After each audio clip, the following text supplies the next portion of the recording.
Milady, my lords, my ladies, as I rise to speak, I note that I am perhaps the first counsel so far who doesn't have a title. That's not a hint. I'm perfectly proud and happy being an O'Neill, but we have heard from two counsel, Lord Keane and Lord Pannick, who are both active parliamentarians in the House of Lords.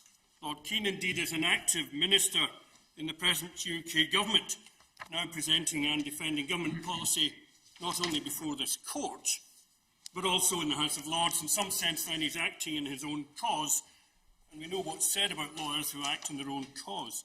But the point I wish to make is that the quality that might be most necessary in this case for the understanding and the untangling of the issues involved, of the tying up between law and politics and the Constitution, is a bit of distance.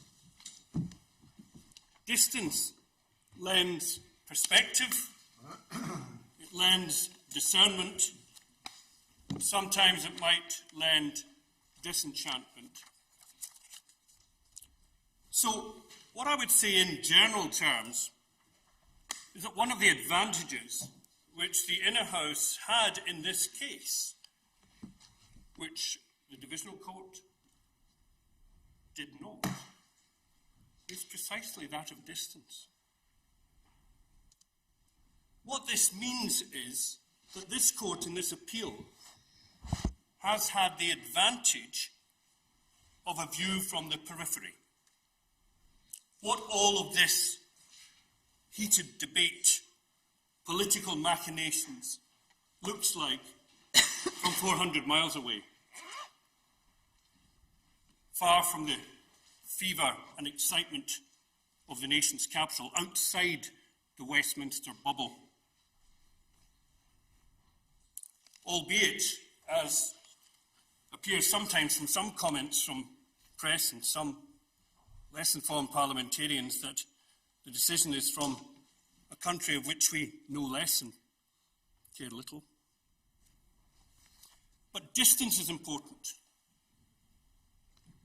We know, for example, that the Constitutional Court in Germany, the Bundesverfassungsgericht, sits not in Berlin, nor in Frankfurt, the political and financial capitals, but in the sleepy town of Karlsruhe,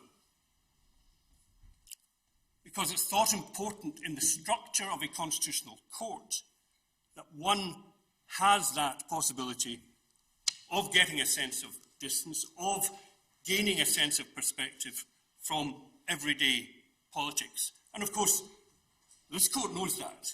This court goes on circuit. This court sits throughout the Union in Edinburgh, Cardiff, Belfast, as well as in London. The other advantage, as we know from distance, perspective, is the positive aspect which is played in our system by the fact that we have judgments coming from the European Court of Human Rights in Strasbourg and also from the Court of Justice of the European Union in Luxembourg. And sometimes those judgments give us new perspectives, challenge our presuppositions, make us think again about what things look like from the outside, gives us a chance to see ourselves as others see us. Now, of course, in many cases, this court, as part of its devolution jurisprudence, has taken cases from Scotland, notably, in which there have been challenges made to primary legislation coming from the Scottish Parliament. And the interesting thing about that is, first of all, there is already a full constitutional judicial review in the American sense jurisprudence of this court and of the Scottish courts. That they are used to dealing with challenges which look to and require evidence on and assessment of the proportionality, for example, of primary legislation, the assessment of the rationality of policy choices, that have been made. And this court has, on a number of occasions, said that some legislation which has proceeded after full policy debate, after a full democratic backing from a parliament in Scotland, this court has said, well, actually looking at it dispassionately from a distance, acting as a constitutional court, we see that that judgment was wrong. It happened, of course, we know, in the named person's case, in which a number of the members of this court sat, as well as in legislation relating to sex offenders and the possibility of a defence due to lack of knowledge of a sexual partner's age. Now, those two cases I mentioned in passing, interestingly, this court overturned the position that had been taken in the courts in Scotland. But in a sense, this case may be seen as the inner house returning the favour which this court has previously given. It is giving, for this court, a more dispassionate view, a more distanced view, a better perspective on the issues which have arisen. So I commend the approach which was taken by the inner house. The judgments bear careful rereading. They are measured and proper, and they are a court acting to protect the Constitution. And ultimately, that is the role of this court.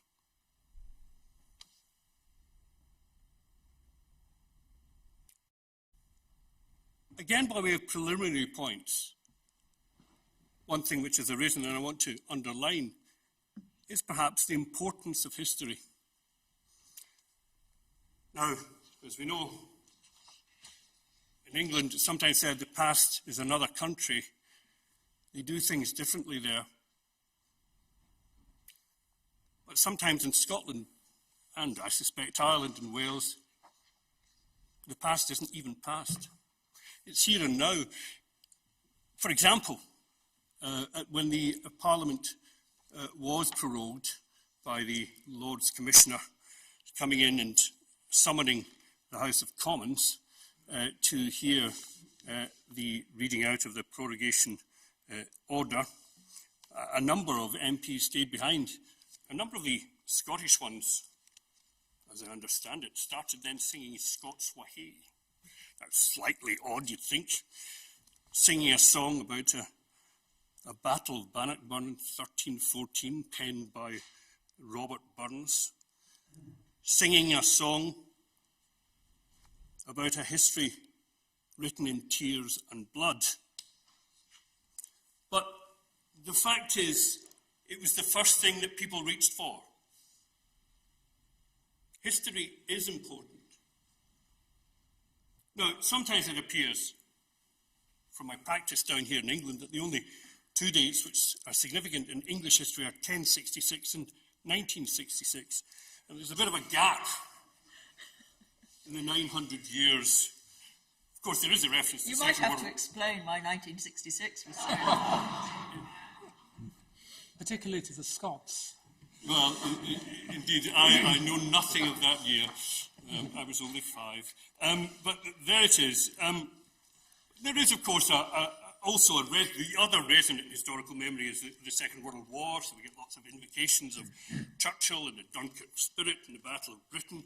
You note that when, during the Conservative leadership election, when the idea of prorogation of Parliament by whomever was going to be the successful leadership winner of the battle, when that was being mooted, I think one of the candidates, Matt Hancock, suggested that his father hadn't landed on the Normandy beaches in D-Day to allow things like prorogation of Parliament to take place.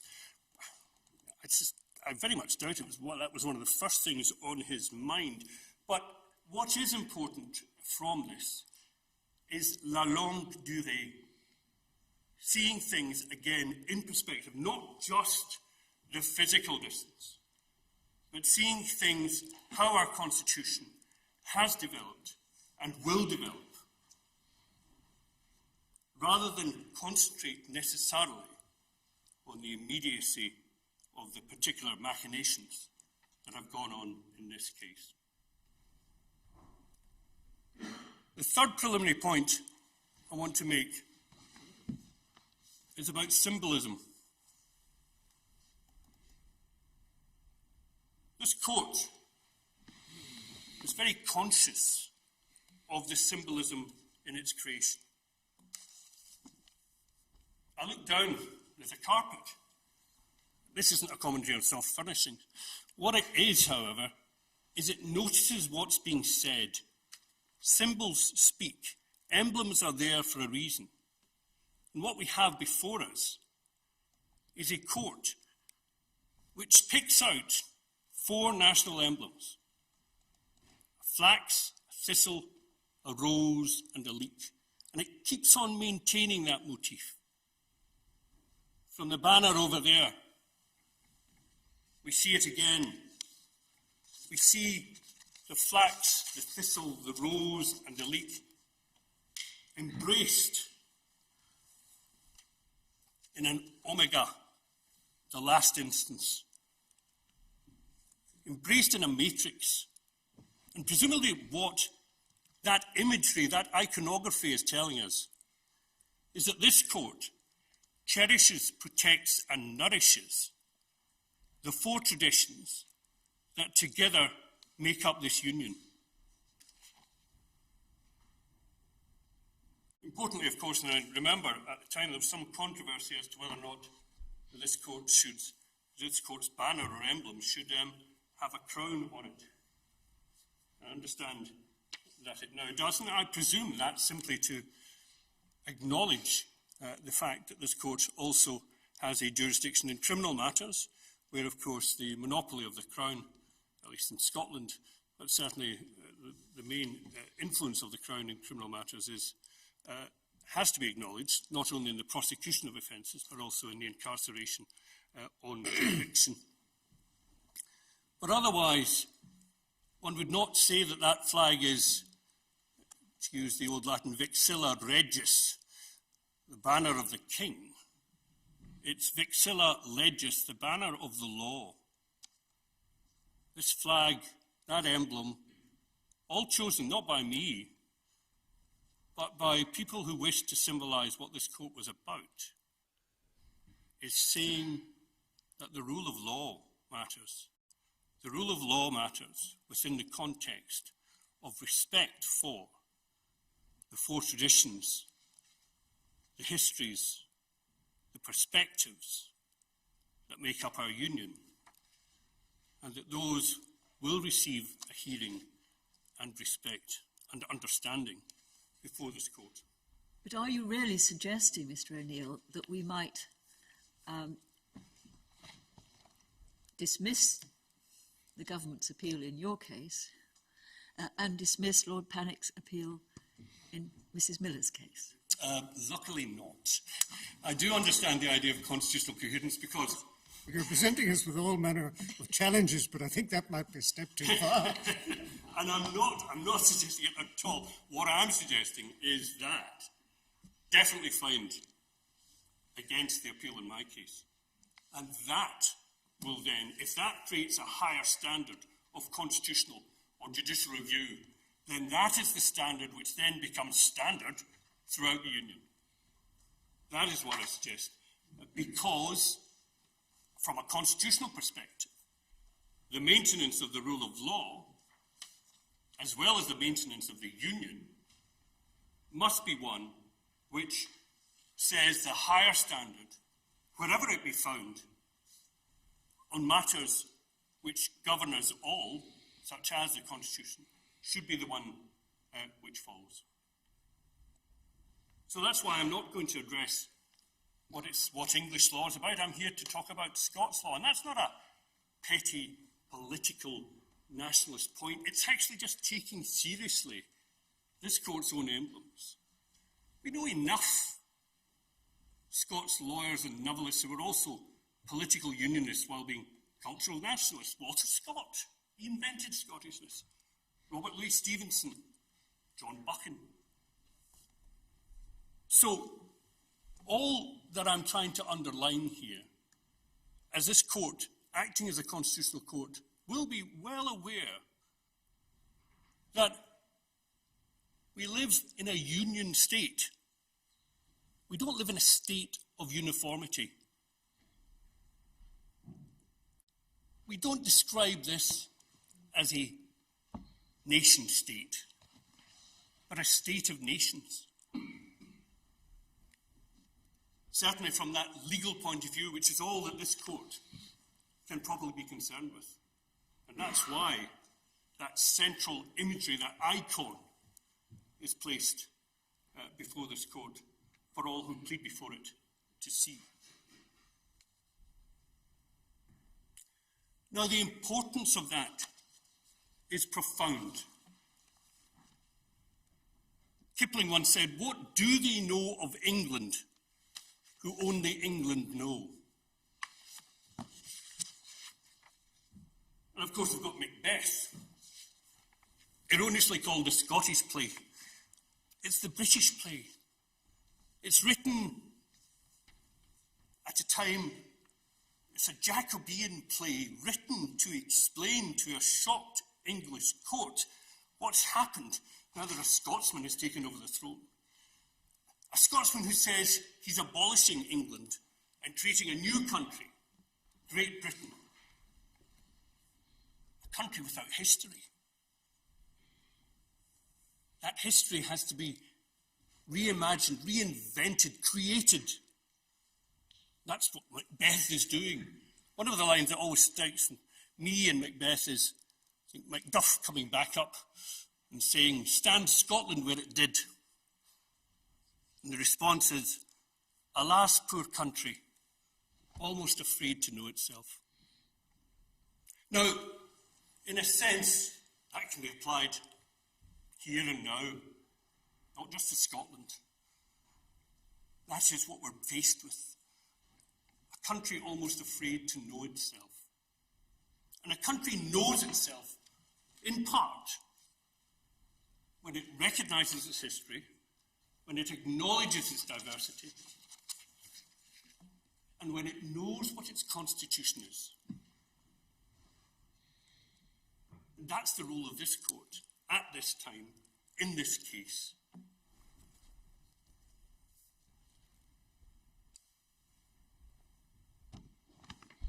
And this idea of the diverse voices is again important, because one gets that necessary insider-outsider perspective, what Professor Neil McCormick at Edinburgh University would call the hermeneutic perspective, that sense of distance, that awareness of tradition, that respect for difference and diversity.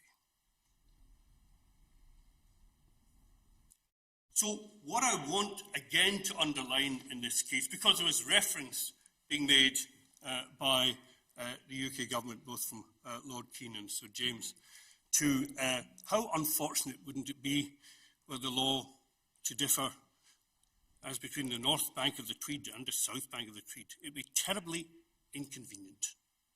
Well, I agree. But what I would counsel this court against finding is any new Orwellian motto, north of Tweed good, south of Tweed better. Don't presume that. This court, in looking at these issues, from two cases being heard simultaneously from two of our traditions, has the opportunity, has the responsibility of acting as the fulcrum of the union, in which the different constitutional and legal traditions which make up our union polity are heard, and by which we're all made the richer by hearing different voices from other rooms.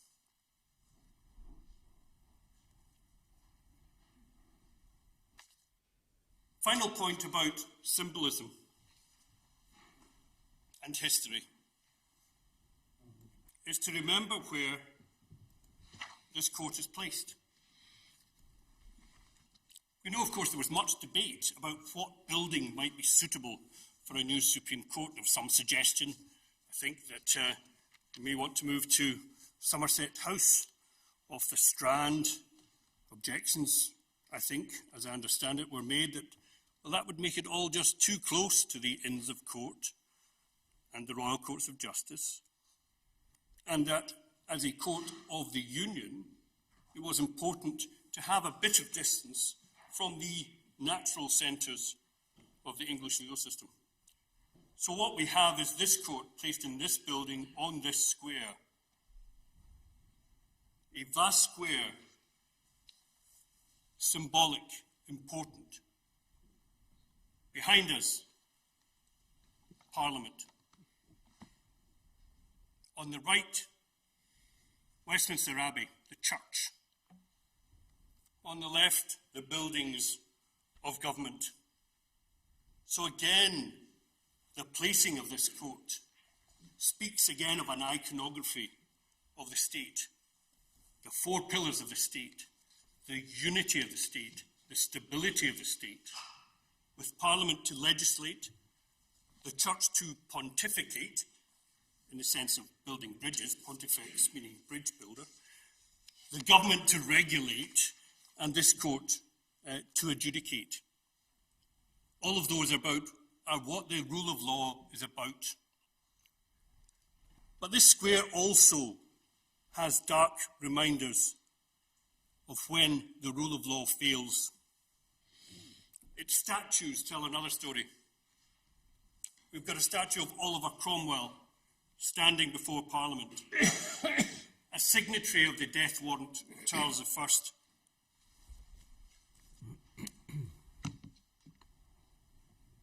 And Whitehall is not simply the place where government happens, but where Charles I is executed on the orders of a man who eventually, in irritation at Parliament stymieing his policies and getting in the way of his rule, abolished it.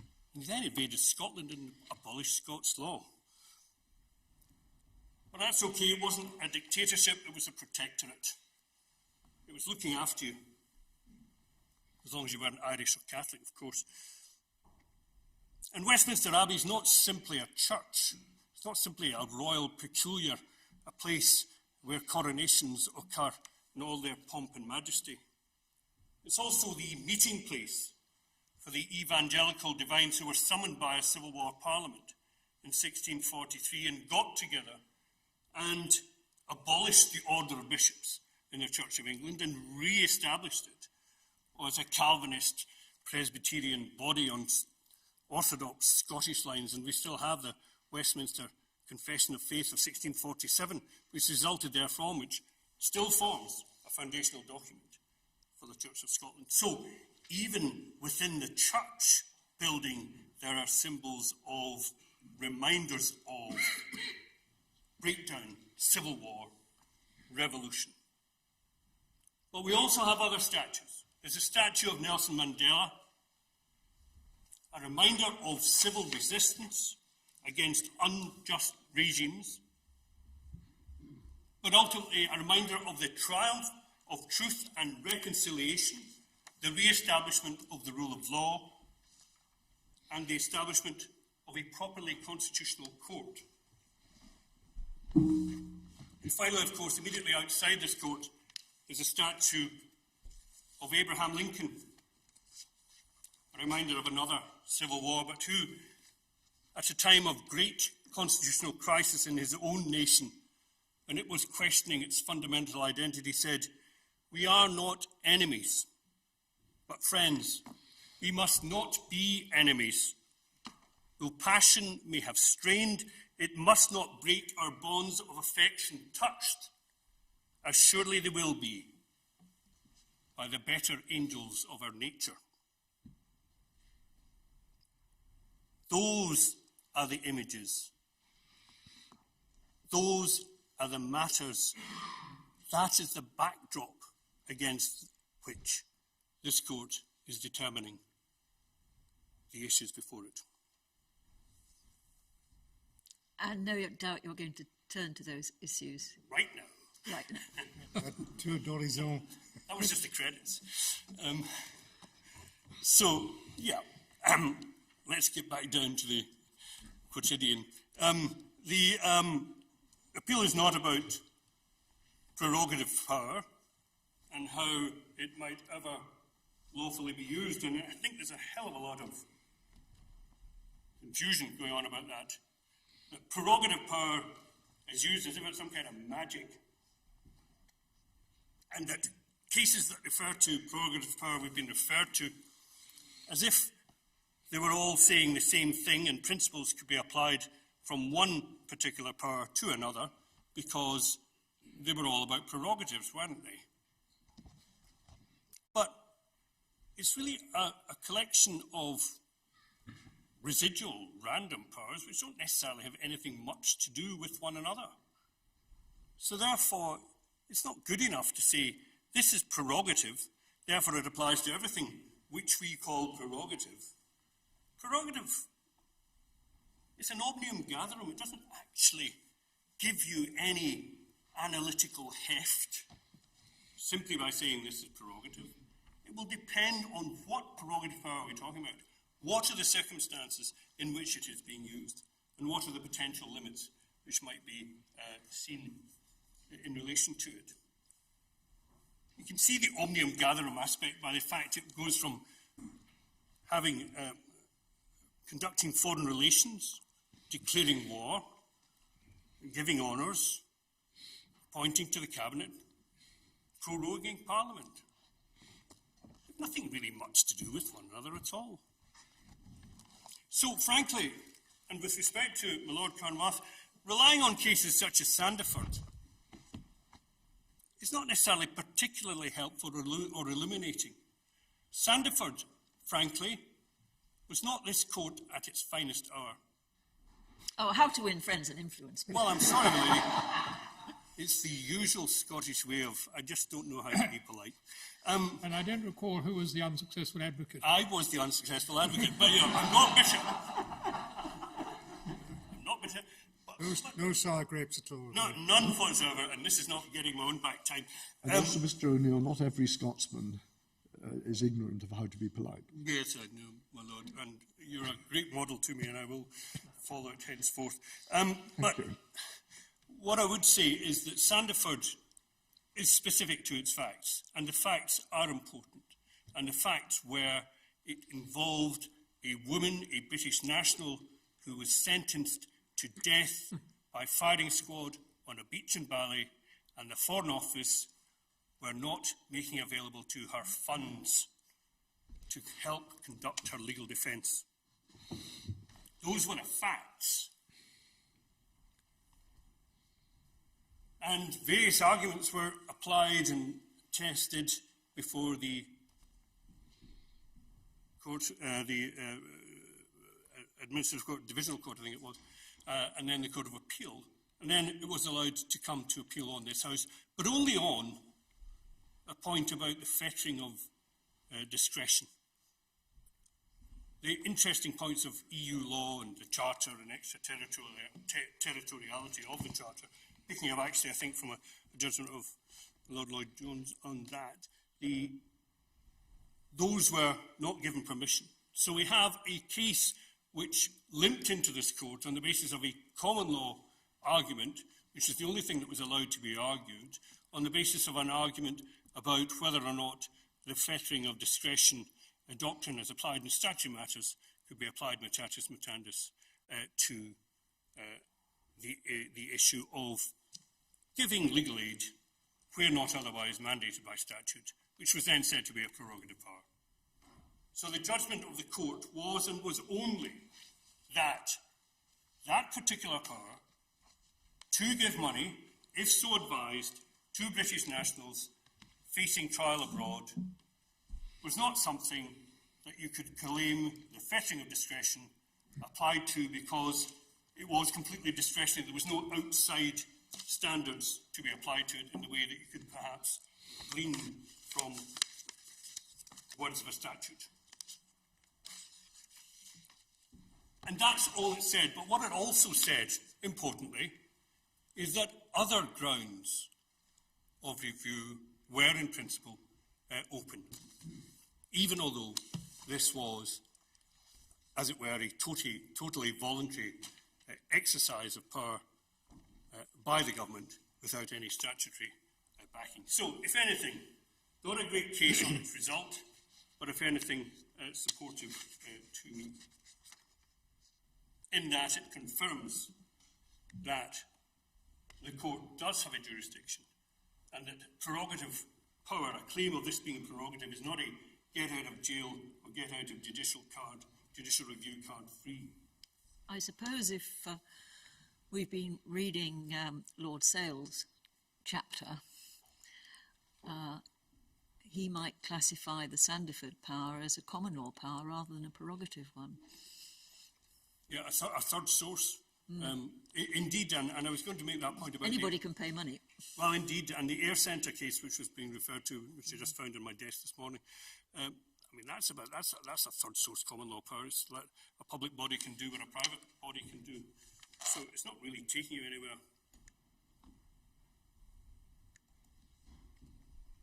So this appeal, what is this appeal about? It is and is only about the exercise of the power of prorogation of Parliament by this executive in the manner, at the time, and for the period which has been chosen by the order on 28th of August 2019. Contrary to what was being suggested by both Lord Keane and Sir James, this is not asking this court to create a whole new set of rules on just when prorogation might be used, for how long, in what circumstances, nor is it mandating or requiring that Parliament come back and sit if the prorogation order is quashed, which is what I will be asking for. All it is saying is that this court applies its critical intelligence and judicial review jurisdiction as a constitutional court to determine whether the manner in which this power was exercised in the circumstances of this case at this time, at this particular time, was consonant with fundamental principles of our Constitution. That's not something for which there are no judicial or manageable standards. That is most certainly the province of the courts to determine. Now, I've set out in the case, our somewhat lengthy case, which I understand is being optioned for a screenplay for Braveheart 2. But there are issues there, and I've tried to set out in bullet point where and what our Constitution requires and how best is to be understood. And really that's at paragraph 1.4 through to 1.10. And I'll just remind the court, because I have to apologise for the length of the case. It was done at some considerable haste. You didn't have time to write a shorter case. Absolutely so, my lady, and I apologise to the court for that. But, it's much harder to write a short submission than a long one. It is. The amount of focus... It's a bit like judgment. Yes, but yes, it does. It requires an awful lot of time to edit down and focus and stuff, and we just had 2 days in which to produce this. So I'm grateful for the indulgence of the court in allowing the usual 50-page length to have been extended in this case. But anyway, if I just remind the court of the points which I wish to make, is that parliamentary sovereignty is undoubtedly the animating principle of the United Kingdom Constitution. We know that that means, or I say it's clearly inherent in this concept, that the executive is subordinate to the law. That's important because that basic principle seems to be being questioned at times in these febrile times and issues. But that's a fundamental principle. The executive is subordinate to the law, and it is accountable to Parliament. So the essence of our Constitution is one of accountability. Accountability to Parliament. We live in a parliamentary representative democracy. So the executive is accountable to Parliament, and Parliament is in turn accountable to the people by way of general elections and members of particular constituencies. The executive in this country, unlike in other countries, unlike the United States, is not elected directly by the people. The executive's accountability is therefore not directly to the people. To claim otherwise is not to uphold our constitutional principle of representative parliamentary democracy. Instead, claiming a direct line to the people is not democracy, but populism. Under our Constitution, the executive is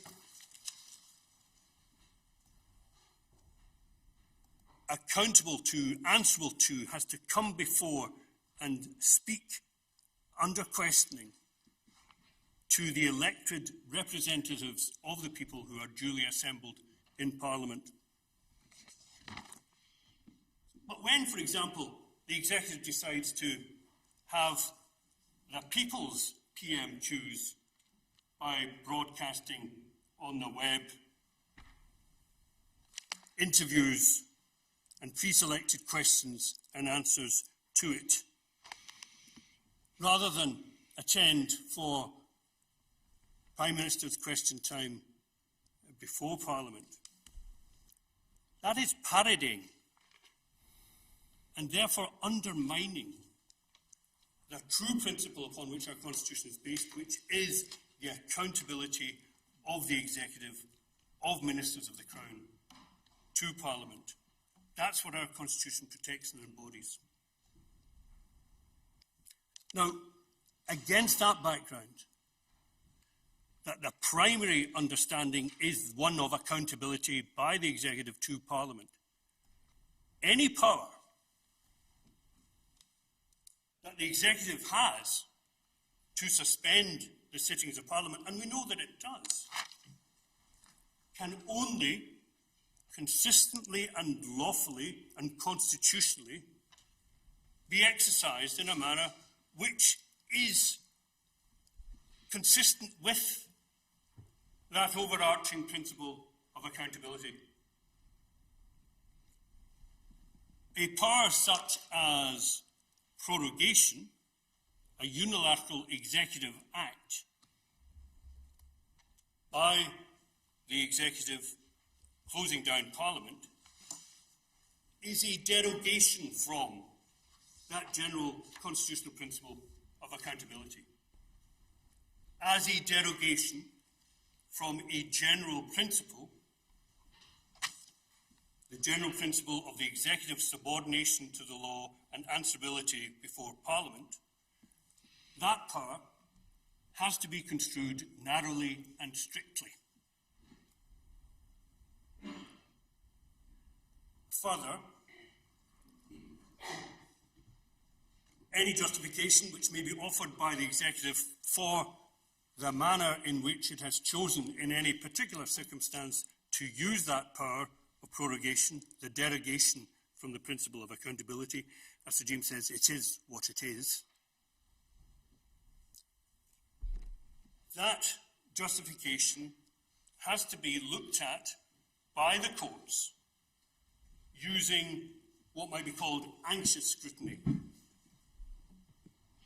Precisely because Parliament has no say as to when and how and for what reason and for what period the executive might choose to close down Parliament and so prevent its sitting.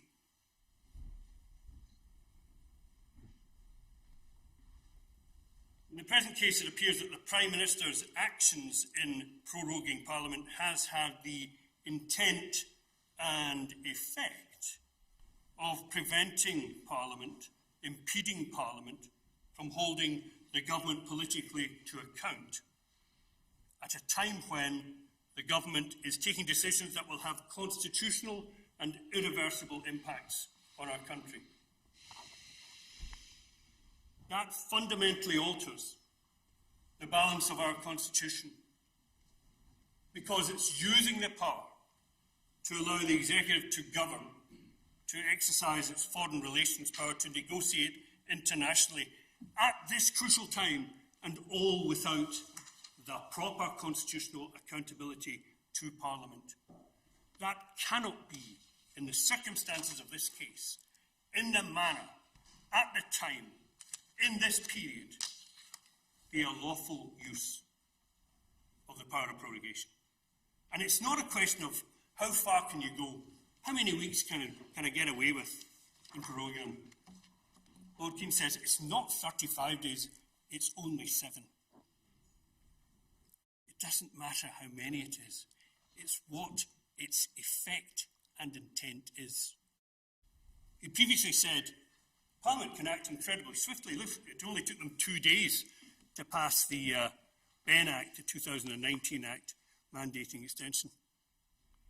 Well, if Parliament can do something as monumental as that in 2 days, just think what it could do in 7, which it is now being prevented from sitting on, even at Lord Keane's best calculations. How much more might it do if it decided not to go into recess and sit for the full 35 days? How much more calling to account of the government would it be able then to carry out?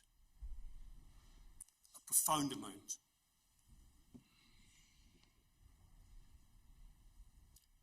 And I've said the intent and effect. This is an important point, because we're not simply concerned with the subjective motivations, the political calculations that might have led to this decision at this stage to prorogue Parliament. Certainly, that is useful to know as far as one can, assuming one can have reliable evidence, and that's a matter we'll come back to.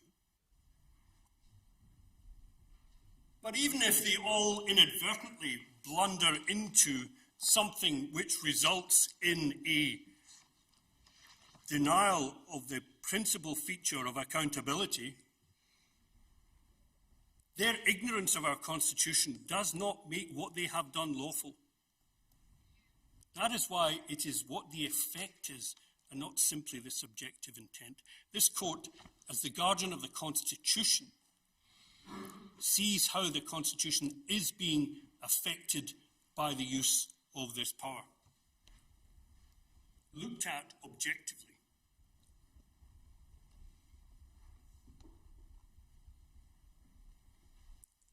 As it happens in this case, even looked at subjectively, what did the Prime Minister apparently intend in using the power of prorogation at this time, in this manner, and for this period?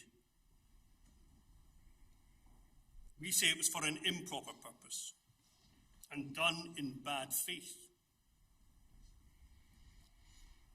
Now, we know there was a letter circulated when this all blew up on the 28th of August 2019, but before I turn to that, just outlining again the timetable by which this case, the case in which I am the respondent, came to this court.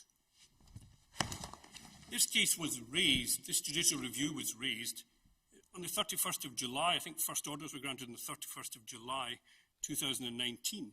It was raised in response to repeated leakings or unattributable briefings from well-placed Downing Street sources being using the press as a sounding board, saying something along the lines of, we can prorogue Parliament over exit day, and that will stymie any suggestion of Parliament stopping or leaving the European Union, do or die, come what may, on the 31st of October.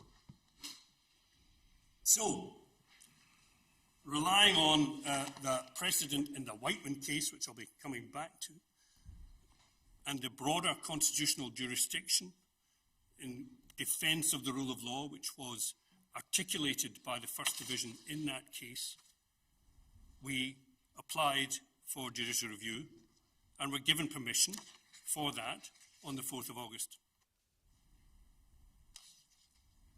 So long before any decision was actually taken, as far as we know,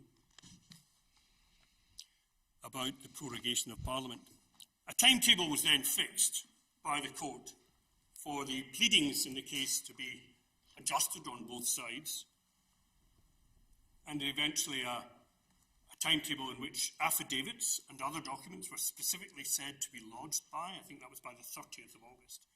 And then there would be a substantive hearing in the case, I think on Friday the 5th of September or thereabouts. So that was the timetable that was fixed in early August.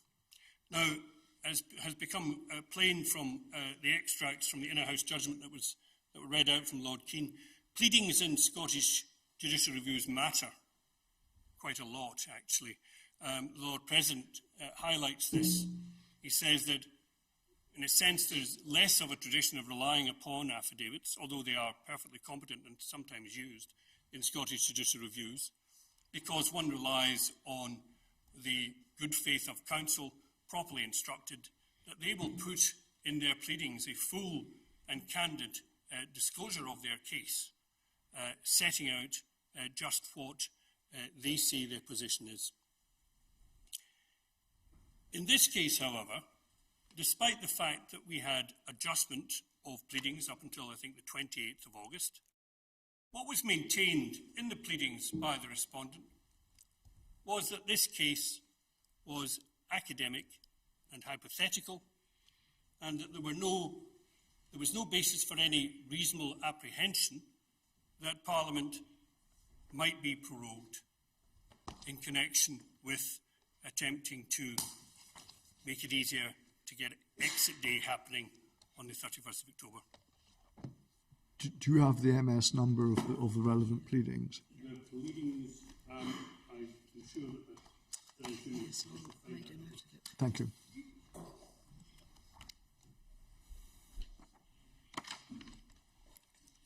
Is it 74 and 135?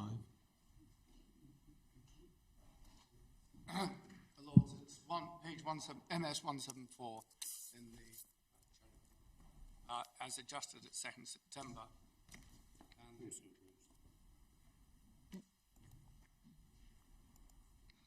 yeah, the first 9 tabs, I'm told, are all the various stages of the pleadings. Yeah. My letter friend Lord Keane refers to as adjusted to the 2nd of September. There was no order allowing for adjustment as the 2nd of September. The adjustments that came in after the timetable were unilaterally put in by the respondents and had no court sanction for that. So the period of adjustment finished on the 28th of August. No application was made otherwise. But in any event, Nonetheless. There was an adjustment on the 27th. Yes, we were adjusting. I was on holiday. I was adjusting. Yes, but can you refer me to the relevant passage, please? Yes, I can refer your lordship to page 473 MS Plea and Law 5 for the respondent. MS page 473, which is in the reclaiming print, page 51 of the reclaiming print. It's Sorry, we're on a document that starts at page 174 of the... But you're taking this from the reclaiming print at 473. yes. And it's Plea and Law 5. Thank you very much. Apologies, the reclaiming print is tab 32. And the reclaiming print is simply the pleadings as were before the Inner House. And What's the date of this? This would be on the early September. 2nd of September, I think, was the last amendment. Yes. So this was the government's position on 2nd September. But it had been the government's position Throughout. Yes. I just wanted to, I understood your point, I just wanted to substantiate the text. Yes. Thank you.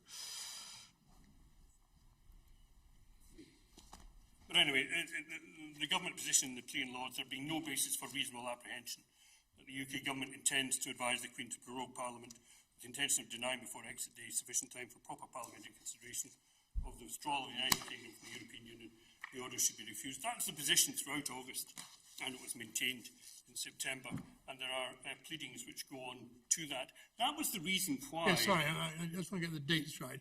That position is being maintained at the 2nd of September. Yes. And when does it change? It hasn't changed. I see. No, but it's not saying that the government simply the government doesn't intend to prorogue. It's saying it doesn't intend to prorogue with the intention of denying sufficient time. Yes, indeed. So one has to read the first element with the qualification of the second. Well, I hear Lord Keane saying exactly in triumph.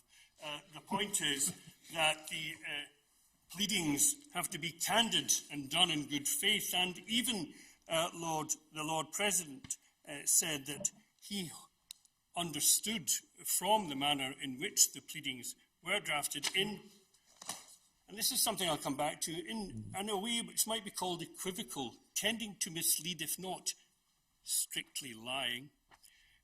The Lord President said he assumed that the legal team had been kept in the dark and hadn't been told of the decisions which had been apparently taken on the 15th and 16th of August, because one would have assumed that if a decision to prorogue had been taken, that in candour, that would have been reflected in the pleadings. Now, I think what's said against me is that, well, Lord Keane, is that the government doesn't owe some kind of duty to a raggle-tag of 75 parliamentarians who've decided to go to court in Scotland to challenge something before it's even happened.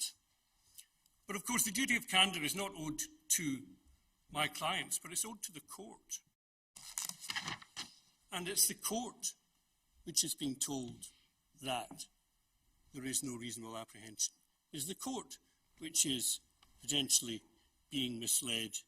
It's certainly not been given full and frank disclosure of the government's position. I draw this to the court's attention because that is the background, partly, against which the inner house treated with some degree of scepticism the subsequent explanations and the revelations of a quite different timetable when various documents were brought to the court's attention on the 2nd of September.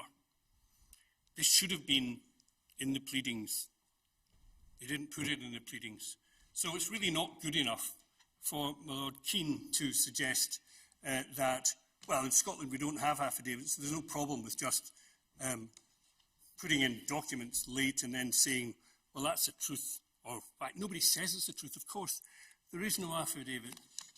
They're just some floating documents with redactions, which counsel speak to on the basis of whatever instructions they've got.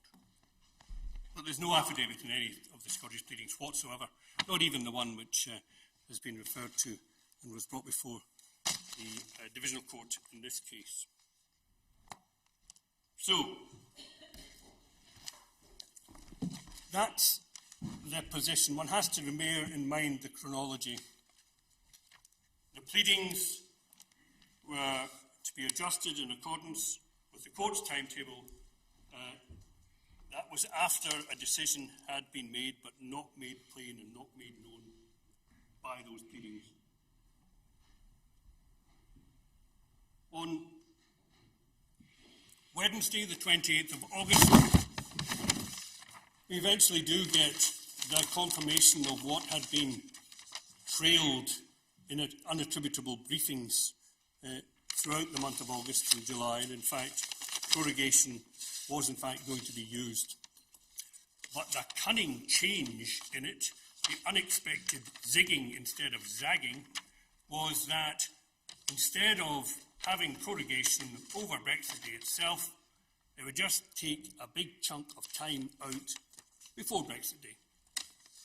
So, for example, the Northern Ireland Executive Formation Act 2019, the provisions which were added in against government opposition by backbenchers from Dominic Grieve to Lord Anderson of Ipswich, were predicated on what was then being leaked as government plans of proroguing Parliament over exit day. And so therefore the mischief which they were being told was contemplated was going to be blocked by amending the 2019 bill accordingly. But the cunning response of the government to that, which they now rely upon here, is that, well, that's what Parliament intended in terms of its not wishing to be prorogued over a crucial time.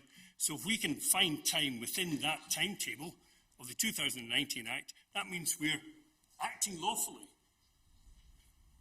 Because the 2019 Act says you have to bring your first report by the 4th of September, publish it, and then 5 days later, Parliament has to consider it.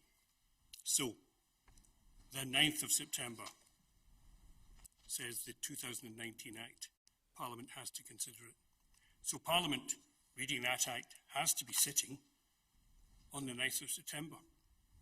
But the second report under the 2019 Act has to be produced by the 9th of October.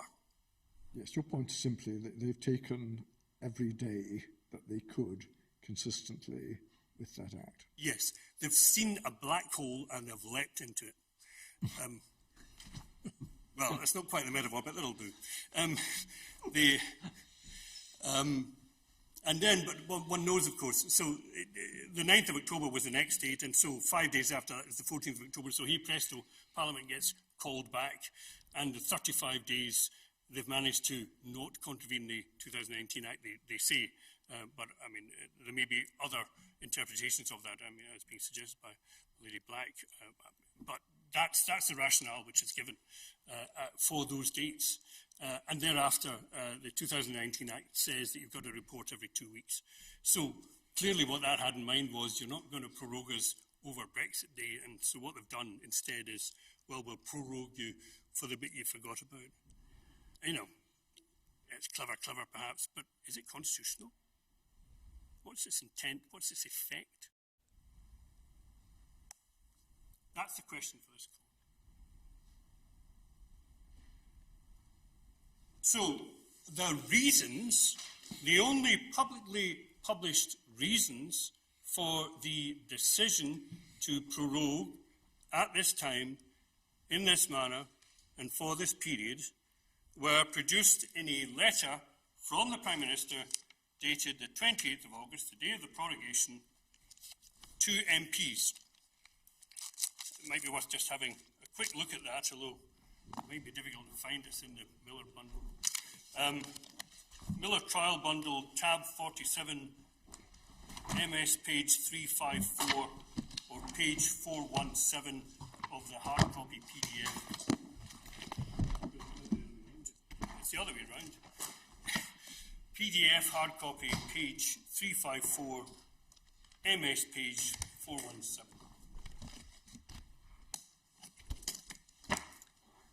Yes, that's correct. Anna Jr. is very learned on these points. So, the letter is, I hope you had an enjoyable and productive summer recess with the opportunity of some rest ahead of the return to Parliament, return of the House. I'm going to update you on our business plans. Blah, blah, blah. This morning I spoke to Her Majesty the Queen to request an end to the current parliamentary session, second sitting week in September, before commencing a second session of Parliament in the Queen's speech on Monday, the 14th of October.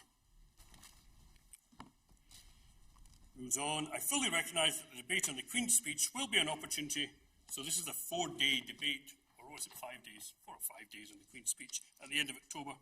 Second half of October will be an opportunity for members of Parliament to express their view on this government's legislative agenda and its approach to and the result of the European Council on the 17th, 18th of October.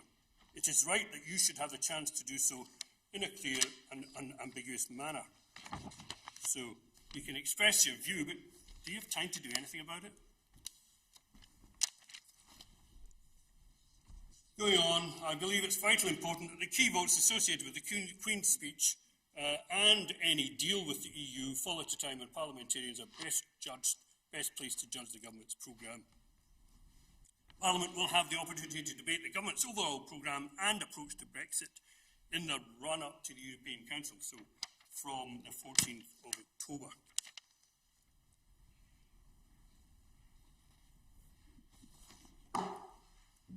Should I succeed in agreeing a deal with the EU, Parliament will then have the opportunity to pass the bill required for ratification of the deal ahead of 31st October. It's not really giving very much time for passing a bill on something potentially rather contentious. Even with the best will in the world, and I'm not sure there's so much of that around at the moment. The fact is that we're going to have 5 days spent on our Queen's speech debate, and then somehow it looks like the expectation of the government is that Parliament will rubber stamp whatever deal it manages to wrest from the European Union and pass a bill giving effect to its terms. It doesn't shout parliamentary accountability to me. Finally, I want to reiterate to colleagues that these weeks leading up to the European Council on the 17th, 18th of October are vitally important for the sake of my negotiations with the EU. Member States are watching what Parliament does with great interest, and it is only by showing unity and resolve that we stand a chance of securing a new deal that can be passed by Parliament. In the meantime, the government will take the responsible approach of continuing its preparations for leaving the EU with or without a deal. Now, we can interrogate this. And we can interrogate this with some scepticism. I note that my Lord Reid yesterday suggested that it was important to look at the particular memos and the wordings used and the reasoning given. That is absolutely right. It is important. But it is also important that you do not give the government the benefit of any doubt in this matter because of the manner in which the documentation has been produced, and that there is therefore, the case law is quite strong from Das and the judgment of Lord Sales in first instance in that case, which we've looked at. But it goes back not simply to Das and to the Belize International decision of Lord Walker, but it goes back to Padfield. And I'll come on and take particular, I will show the passage in Padfield I referred to. But it shows that in circumstances in which these documents have been produced, in the manner they've been produced, without a supporting affidavit, with redactions, which are claimed and then leaked from time to time, that this government should not take on face value. This court should not take on face value what is said in those documents. The point I was making wasn't so much that they should be taken at face value as that they should not be ignored. Oh, absolutely not. I don't want to ignore them. It wasn't apparent to me that the various factors put forward in the minute and reflected in the other cabinet documents had been taken into account in the opinions of the inner house. Well, I think they were. I mean, we did go through this in some detail, and they clearly do quote from it. They do take it very seriously. But the important point also to bear in mind, my Lord, that I'll be coming on with a bit more specific criticism, but the only decision letter from the only decision maker in this case are the handwritten notes of the 16th of August 2019. And that doesn't set out the reasons. Let's look at that. It's at MS page 246.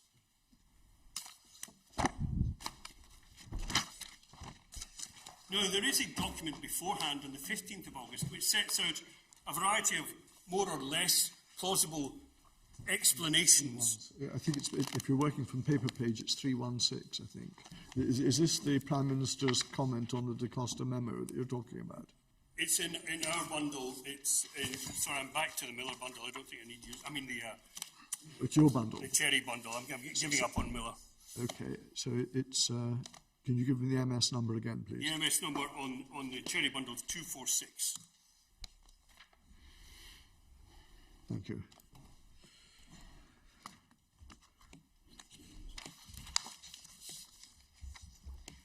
So the decision letter from the decision maker setting out his reasons, not saying, I agree with the suggestions you put forward, Nikki da Costa, in your memo.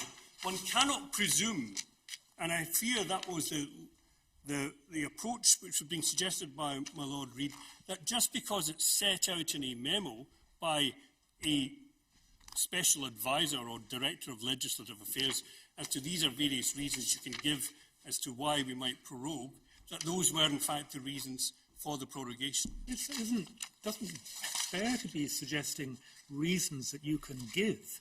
This isn't, as it were, providing an alibi. It's giving advice to the Prime Minister. But it doesn't mean to say that it's precisely so. It is giving advice. It is not, it's the advice from someone who is not the decision maker. The decision maker is the Prime Minister in his memo. And what goes before it might well inform it, but we don't know because we have no affidavit. We've got no evidence as to what the real reasons were. All we've got is something which bears to be, and I've no idea when it was created, but has a date on it, the 16th of August, but there's no supporting affidavit saying that that's true or complete.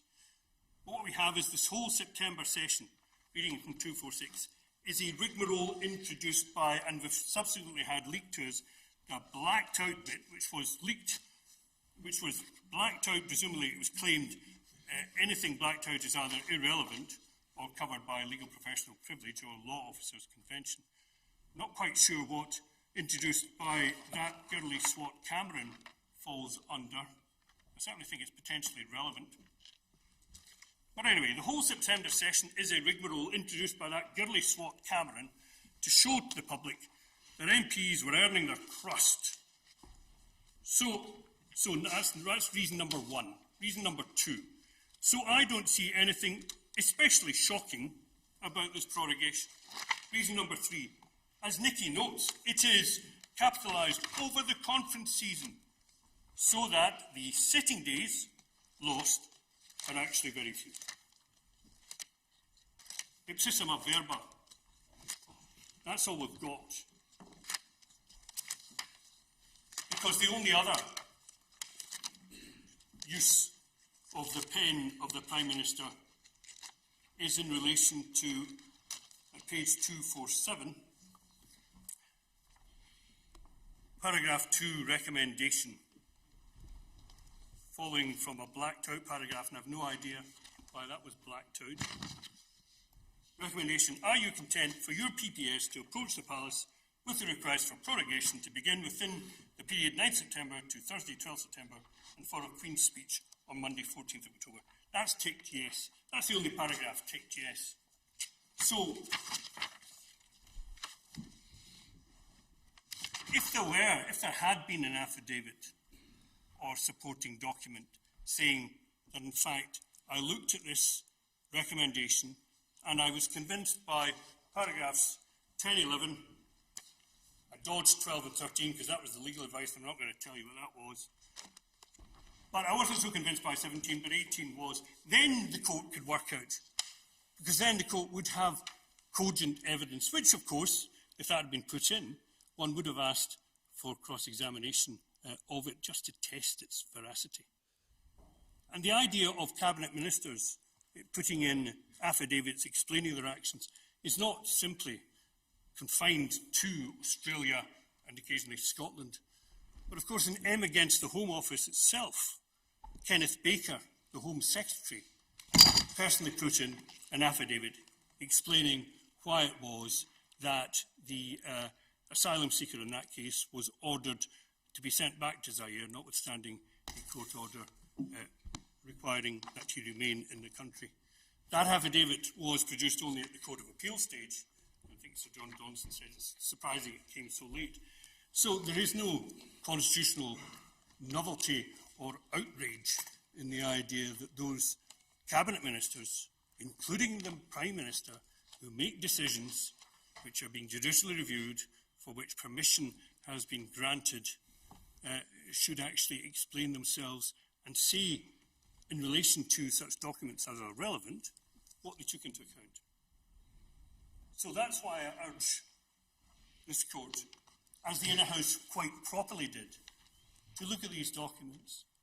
Certainly look at them, but don't treat them as gospel. Don't treat them necessarily as the complete truth, as telling all the reasons. Nothing tells us that that is the case.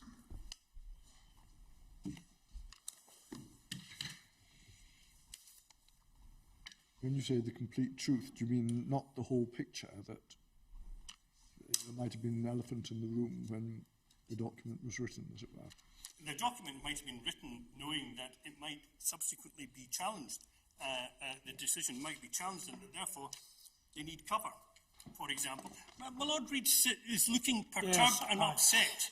I'm looking sceptical about that suggestion. There's no reason to look sceptical. You can look upset, but the fact is, read the documentation, and it says, we know this will potentially cause us a challenge.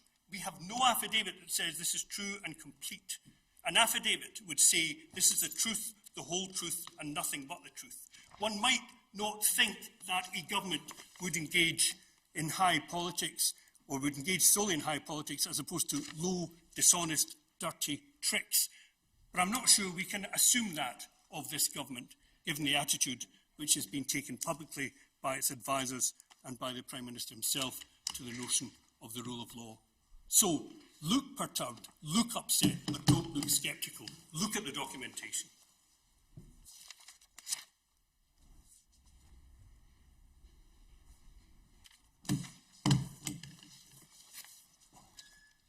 So, just looking at that documentation, page 247, the memo from Nicky da Costa. So we have a redacted paragraph 3. We don't know why. Going over page to 248, there's a reference to Parliament running out of business. Ironically, really. And then at paragraph 7, the last Prime Minister was aware of these tensions, and for these reasons, dates were placed in the diary for a Queen's speech in April, May 2019 and in October 2019. At the time, October was considered a very late end to the session, and as a result, the decision is now pressing. But what's not said there is that one presumes under Theresa May's premiership, when these were being penciled in, this was before one knew that exit day had been extended to the 31st of October. That's a relevant consideration.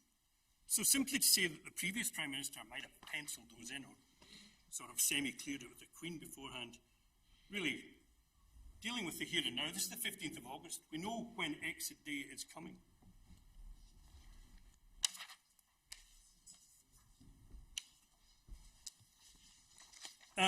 Going on to paragraph 14, next page 249. Finally, politically, and so yes, we get the big blackout of the legal. Wonder what that said. And the point which I make, I repeated before the Outer House and before the Inner House and before this House, is that we and you, this court, should see the full unredacted versions of these documents for what they're worth. Because in putting in these documents in the manner in which they have waived such claims as there might be to legal professional privilege and legal advice privilege or law officers privilege. There's case law to that effect, a decision I think my Lord Reid was involved in the Inner House, Scottish Lion Cooperative. If you don't have a copy of that, I'll get it to you, but I've quoted the particular passage on that. It's good law. It's law which applies to this case. But let's say with what we've got, work with what we've got, the redacted versions. Paragraph 14. Finally, politically, it is essential that Parliament is sitting before and after the EU Council. That's the one in 19th. Oh, we know not why politically it is essential, but that's what's said. MPs and peers must be in a position to consider what is negotiated and, hopefully, pass the withdrawal agreement bill. Well, you never know. They might not. But at least they'll have seen what it was. If there is no deal, they need to have an opportunity to hear what you have to say and respond accordingly. That's all very true. But do you think that giving Parliament, 10 days? After your 5 days of chatting about the Queen's speech, is going to be enough to respond accordingly or hopefully pass the withdrawal agreement bill?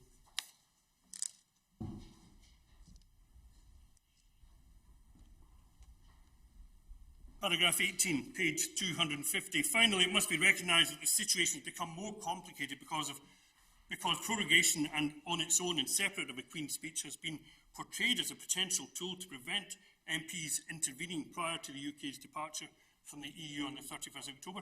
Who portrayed it as that? Well, I think it was a decision that was first mooted, I think, by Jacob Rees-Mogg in March, now the Leader of the House. Gosh, trahison d'éclair. It's from within government itself, now government itself, the suggestion that prorogation be used as a tool to prevent MPs intervening in the departure of the EU, the UK from the EU. And it's been portrayed as such in various leaks from non-attributable sources in Downing Street, which of course is what prompted this petition being drafted at the end of July in the first place.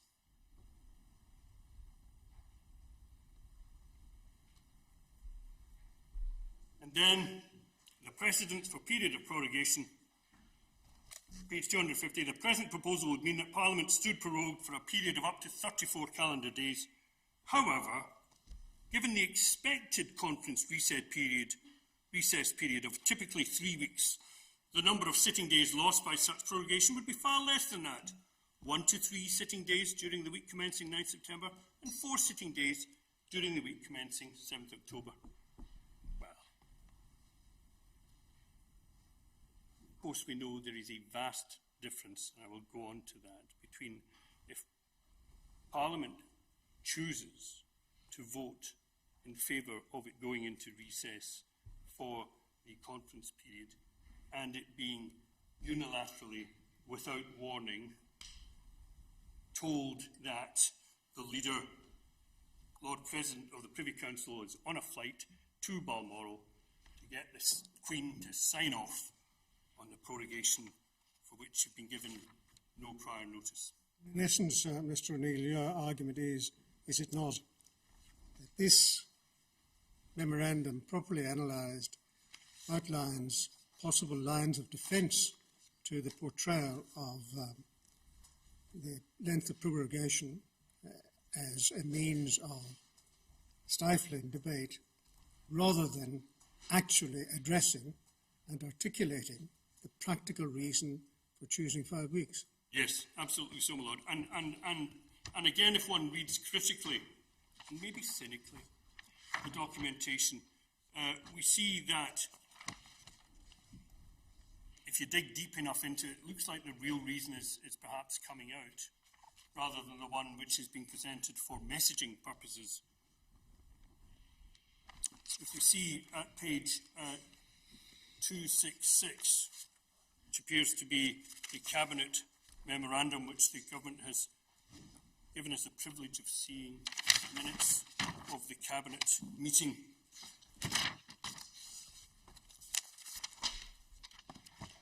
So, we note there, parliamentary business, page 266, the Prime Minister said he was grateful to colleagues for joining the call. It was important they were brought up to speed, you would think, on decisions that had been taken by him without Cabinet, because he's exercising personal prerogative powers, it appears, in advising the Queen.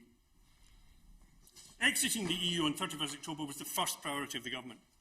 So that's what they've been brought up to speed on, if in case they'd forgotten. However, There's also the domestic agenda stuff. Continuing,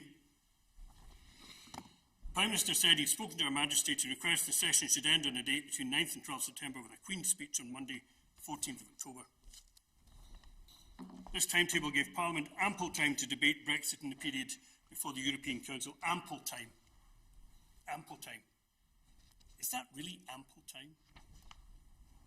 To debate, to hold to account, to potentially pass legislation, to, if so advised, thwart the government's headlong rush to a no-deal Brexit? Goes on, and again in the run-up to the UK's departure date on 31st October, it was important to emphasise that this decision to prorogue Parliament for a Queen's speech was not driven by Brexit consideration. Why was that important, to emphasise that, when the first thing this minute says is Brexit exiting on the 31st October, do or die, is the government's first priority? Going over the page, the discussion says, page 267, any messaging should emphasise that the plan for a Queen's speech was not intended to reduce parliamentary scrutiny or to minimise Parliament's opportunity to make clear its views on Brexit. Well, it may or may not have been intended, but that was most certainly in its effect. It might be said that the second sentence there doesn't fully answer the first. Yes, indeed, Parliament had already had a significant opportunity to debate Brexit and would still have remaining time to do so before 31st October. Likewise, it was crucial that parliamentary colleagues understood that the government was still seeking a deal and that this plan would allow a withdrawal agreement to be approved by Parliament if a deal was agreed. Again, the presumption is Parliament's just there to rubber stamp whatever they managed to get back. Therefore, any suggestion that the government was using this as a tactic to frustrate Parliament should be rebutted. D. The terrain between now and October would be rocky. The government would be attacked for this decision, but it would be manageable. So, the Lord Reid, that points up the awareness of the potential for attack. It doesn't specify whether in the courts or politically, but we certainly are aware of its controversial nature. Going on, 268, subparagraph F, it was important that the messaging did not appear to pit the government against MPs. And then going down the page to the penultimate paragraph, continuing, the Prime Minister said it was vital to persuade and enthuse parliamentary colleagues to get behind the government's plan. The EU were likely to hold out for Parliament to block Brexit, while they thought that was possible. That's important. That's a consideration. The EU are relying on the democratic, elected, representative legislature to express its will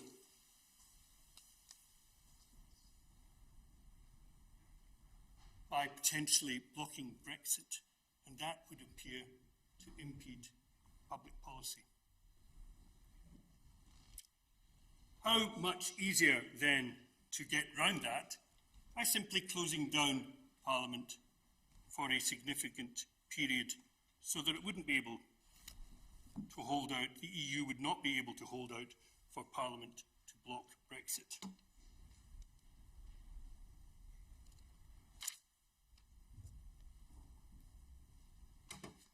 Going on, the backstop was fundamentally undemocratic.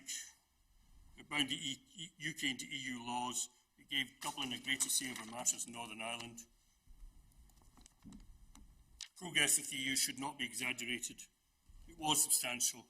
While there was a good chance that a deal could be secured, there was also a high chance it could not. Success would require a united and determined approach. So that's what this is about. We're all in this together. We're all singing from the same hymn sheet, because anyone singing a different hymn has been silenced. Because Parliament's not sitting anymore.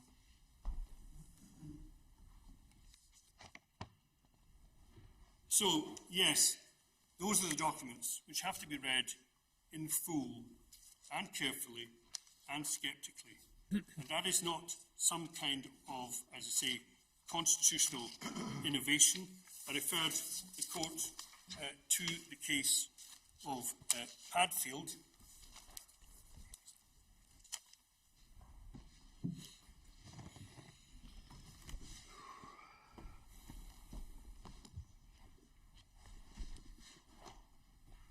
It's maybe the one case which we didn't have in our bundle, but I thought the other side. Yeah. I don't have very much time, so let me just read out the bit while my learned junior finds a reference. Padfield, page 997, 1968 appeal cases. Lord Upjohn is giving a judgment in which he agrees with Lord Reid. And in that passage, he draws adverse inferences from the weakness of the affidavits which had been lodged in that case. He says this: I'll turn to the Minister's second letter of May the 3rd, 1965, which says that you will appreciate that under the 1958 Act, the Minister has unfettered discretion to decide whether or not to refer a particular complaint to the Committee of Investigation. In reaching that decision, he's had in mind the normal democratic machinery of the Milk Marketing Board. This introduces the idea, much pressed upon your lordships in argument, that he had an unfettered discretion in this matter. Thus it was argued, means, provided that the Minister considered the complaint bona fide, that was an end of the matter. And it goes on, my lords, I believe that the introduction of the adjective unfettered and its reliance thereon in answer to the appellant's claim is one of fundamental matters confounding the Minister's attitude, bona fide though it might be. First, the adjective nowhere appears in this section. It's an unauthorised gloss. Secondly, even if it did contain that adjective, I doubt it would make any difference in law to his powers. We have Padfield at tab 18 of the supplemental authorities for this appeal in the Miller case. I'm very grateful to you. That's at page 226 electronically. Yes, you do. Supplemental bundle, tab 18. And which page of the judgment itself are you reading from? I'm reading from page 106.1. Thank you very much. I think that was from 106.0, but I'm going on to 106.1. Thank you. Anyway, I got to the point where he says, Lord Upjohn says, it doesn't matter whether or not, even if the statute had said you had unfettered discretion, would not make a difference. I doubt it would make any difference in law to his powers. Safe to emphasise what he has already, namely that acting lawfully he has a power of decision which cannot be controlled by the courts. It is unfettered. But the use of that adjective, even in an Act of Parliament, can do nothing to unfetter the control which the judiciary have over the executive, namely that in exercising their powers, the latter must act lawfully, and that is a matter to be determined by looking at the Act and its scope and object in conferring a discretion upon the Minister, rather than by the use of adjectives. Now, in this case, it's said against me, well, there isn't any Act to look at, although, of course, I've got the claim of right of 1689. Push that one too much.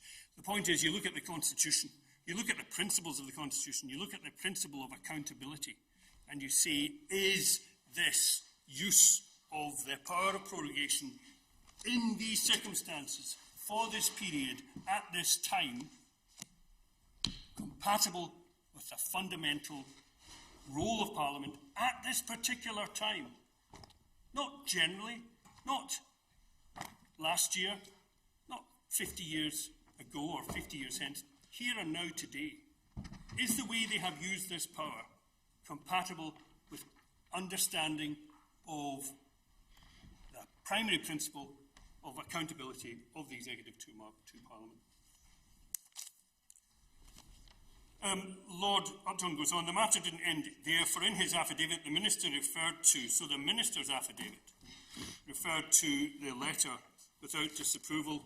He quotes the letter, in considering how to exercise his discretion, the Minister should, amongst other things, address his mind to the possibility that if a complaint were referred and the committee to uphold it, he in turn would be expected to make a statutory order to give effect to the committee's recommendations. It is this consideration, rather than the formal eligibility of the complaint as a subject for investigation, that the Minister would have in mind in determining whether your particular complaint is a suitable one for a reference to the committee. We were unable to hold out any prospect that the Minister would be prepared to regard it as suitable. It goes on, this fear of parliamentary trouble, for in my opinion, this must be the scarcely veiled meaning of the letter. So Lord Upjohn is looking at what is really being said beneath the veil of the particular wording. And that's fear of parliamentary trouble. If an inquiry were ordered, and its possible results is alone sufficient to vitiate the Minister's decision, which, as I have stated earlier, can never validly turn on purely political considerations, he must be prepared to face the music in Parliament. If a statute has cast upon him an obligation in the proper exercise of a discretion conferred upon him to order a reference to the Committee of Investigation, he must be prepared to face the music in Parliament. That's what happens when you're exercising a power under a statute. It applies equally when applying and using a power which, for the time being, remains with the executive, but it only remains with the executive because it's been permitted to remain with it by the supreme sovereign body under our constitution, which is Parliament. And it did not give it carte blanche in leaving that power for the time being, because Parliament works within the constitution, and it will not authorise unconstitutional actions. This is slightly reminiscent of the argument which my Lord Reid put forward in AXA in relation to the Scottish Parliament, that a body created by a Parliament in a liberal constitutional democracy cannot ever be assumed to be allowed to contravene fundamental rights or fundamental constitutional principles. And that's what my Lord Reid said of an understanding, proper understanding of this role of the Scottish Parliament in our constitution. That Parliament, the Union Parliament, would not create something which could break or go against constitutional fundamentals. The same principle applies here. There is not, and what's happening from the other side is because they've got the magic word of prerogative, they think they can do whatever they like with it, unless and until they're expressly and explicitly stopped. Hence the argument about, well, we managed to find the black hole of the Northern Ireland Executive Act and everything else is political, and so courts stand back. That's not how the Constitution works. Everybody is subject to the law. The executive and the Constitution. The executive, Parliament, and this court. No one has unfettered power. No one has absolute power. That is what the Glorious Revolution was about, the 1689 settlement. It was precisely to say that, no, there are no sources of power direct from God, unfettered and unchallengeable and unaccountable, which rest in the executive in this country. It is Parliament which reigns here. And it is now a Parliament which is representative and democratically based, and therefore it reigns because of its accountability ultimately to the people.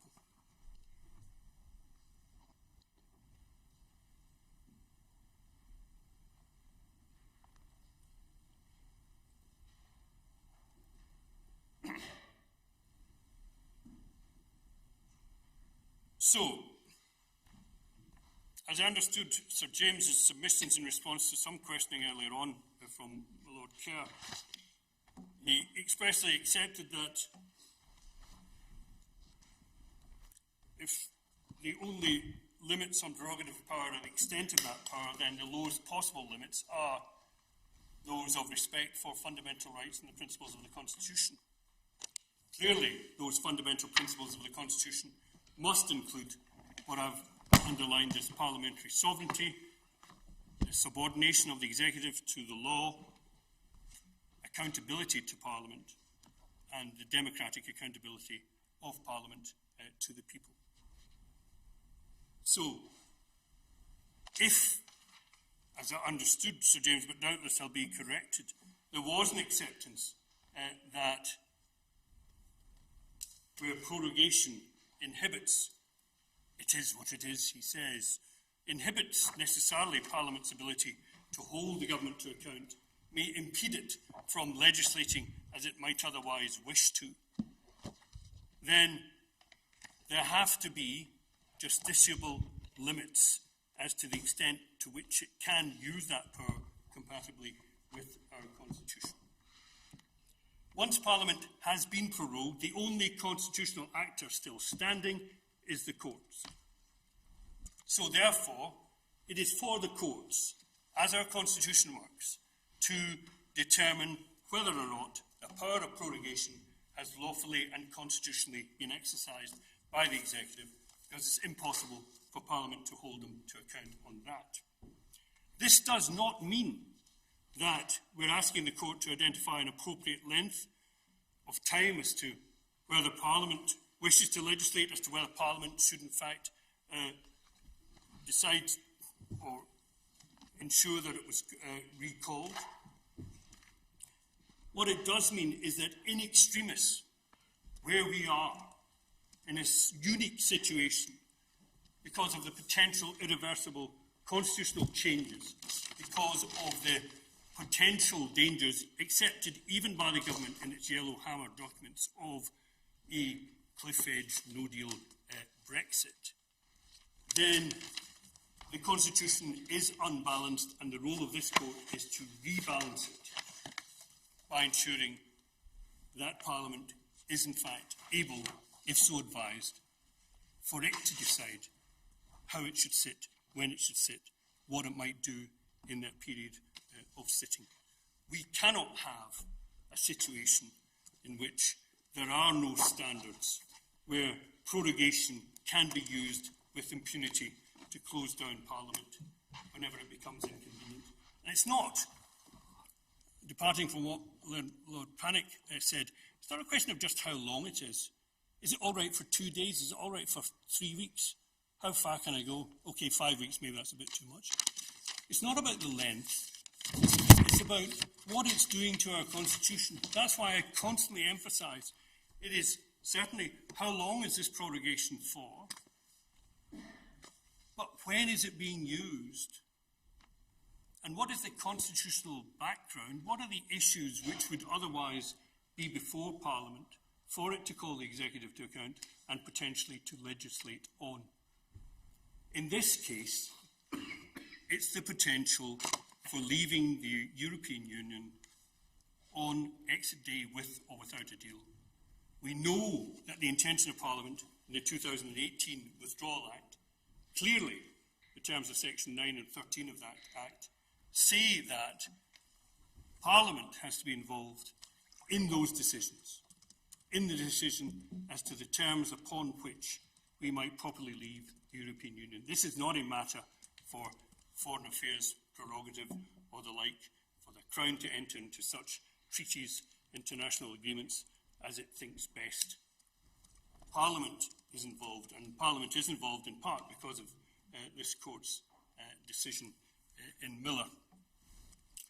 But picking up on what was done in Miller, which reaffirmed that constitutional principle that the Crown has no power to attenuate, modify, remove individuals' rights, and that included EU law rights, and that therefore, at the very least, there needed to be parliamentary authority for any such action which did impact upon individual rights. That's what the majority of this court founded, and founded correctly. Where the court perhaps went slightly wrong was in falling for the bullet being fired from a gun analogy, upon which, having accepted that, it was said that notification in and of itself was sufficient to impact upon individual rights. Well, we always have a difficulty, don't we, especially in a public law case, as to whether we should accept the agreement of the parties as to what the state of affairs is, which, of course, for obvious reasons, the parties were in agreement as to that matter, or whether we should challenge it and not accept it. That is always a difficult question. Rightly or wrongly, we decided to accept the agreement of the parties. I'm not being critical. It may sound of being critical. I'm not being critical. All I'm saying is that we read Miller now, In the light in of the manner Whiteman. as Lord Garnworth presently saw it, saying that this is a bad analogy. It's going to take 2 years before that bullet reaches a target and affects the rights. Whatever the particular facts of Miller, I mean, the principle established was clear. Yes, absolutely. The principle is absolutely right. But the point is that in the light of Whiteman, the full court decision in Whiteman, it is clear that notification is in those 2 years revocable, that the bullet can be called back. And so therefore it's only when it actually hits the target, and it only hits the target when the United Kingdom ceases to be a member of the European Union, and it does that by operation of Article 50, subsection 3, that the principle in Miller that the executive cannot do this on the basis of its prerogative or powers alone, but has to be expressly authorised by Parliament, then applies.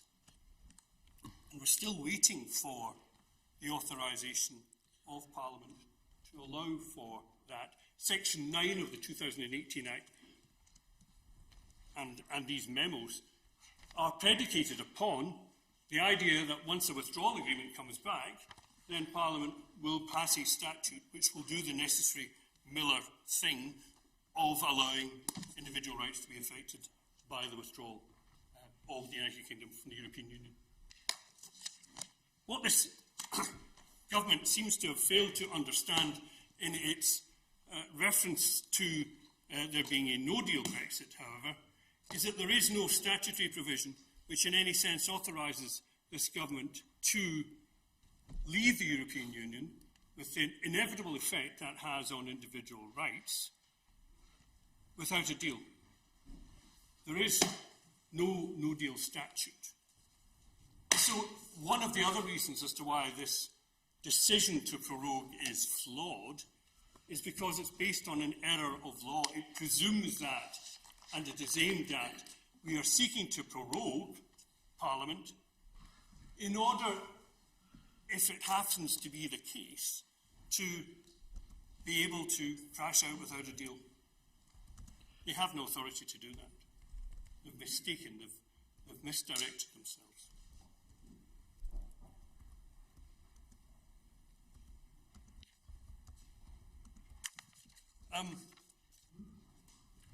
The issue of the interlocutor pronounced by the inner house that we're going to deal with, I know we've got 15 minutes left, so we're going to have to not talk too long. Also, you have 17 minutes precisely. and I will stick to that, my lady. I might even stop early depending on how much barracking I get. But that's... Barracking? Oh dear. Let's not go there. No, indeed, let's not go there. Okay, the interlocutor was pronounced by the in-house in accordance with standard practice of the Court of Session, which is that if you have a order which is found to be ultra vires or have been issued unlawfully, then you reduce the order. It's a nullity, it's null and void. That's standard procedure. It makes everything clear, everybody knows where they are. That's why we reduce it. So there's no scope for misunderstandings or further equivocations or briefings or the like.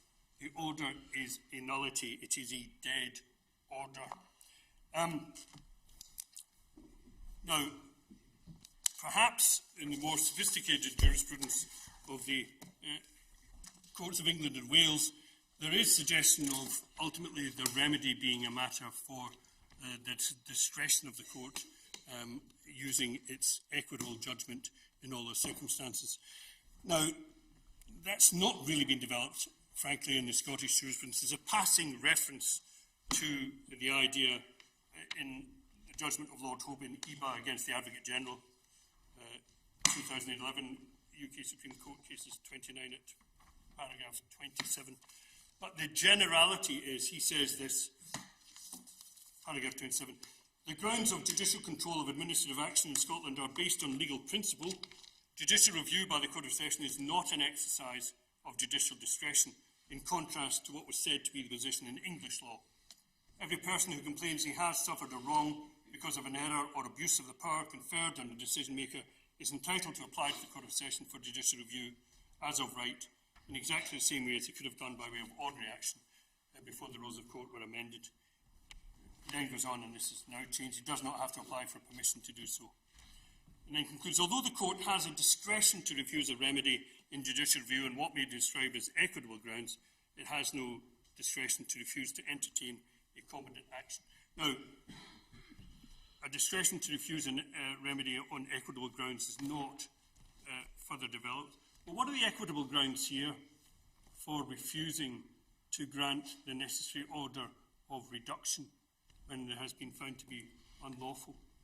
We have a history of a government which seems to cast doubt on quite how binding legal orders are in relation to them.